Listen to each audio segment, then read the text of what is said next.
Už ste sa niekedy tešili tak, že ste si nevedeli rady. Možno ste jačali, skákali, tancovali, neprestajne sa usmievali.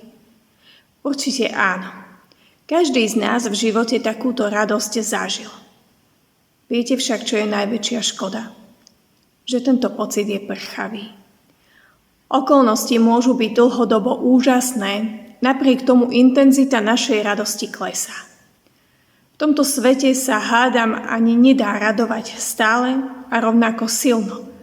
Postretnú nás totiž aj ťažké chvíle, nedostatok, utrpenie či beznádej a na to všetko my reagujeme smútkom a tým pádom strácame dôvod aj silu k radosti. Pán Ježiš nám však ponúka radosť ako kompenzáciu toho, že musíme žiť na tomto svete, kým On je už v nebesiach.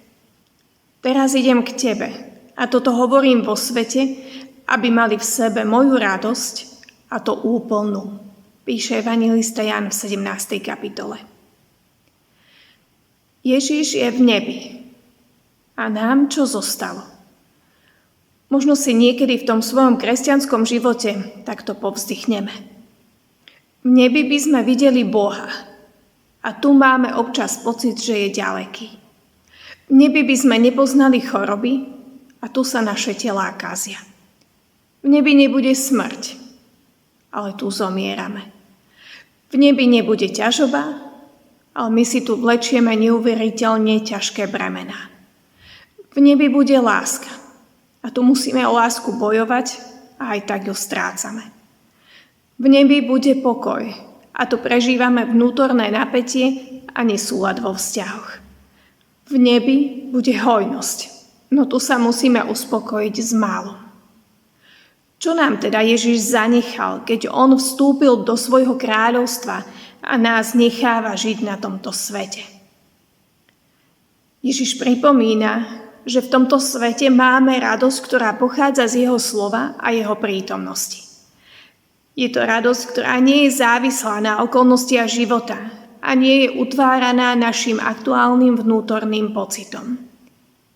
Je to radosť, ktorej zdrojom je Božia prítomnosť v našom živote a Jeho slovo, ktoré nás v tejto prítomnosti zachováva a utvrdzuje nás vo viere, že Boh je blízko nás.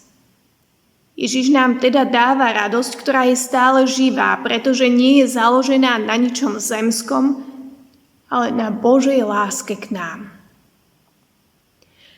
Pán Ježiš nám dáva radosť v čase, keď máme pocit opustenosti Bohom a On nám vtedy hovorí, že On je Boh s nami, Immanuel.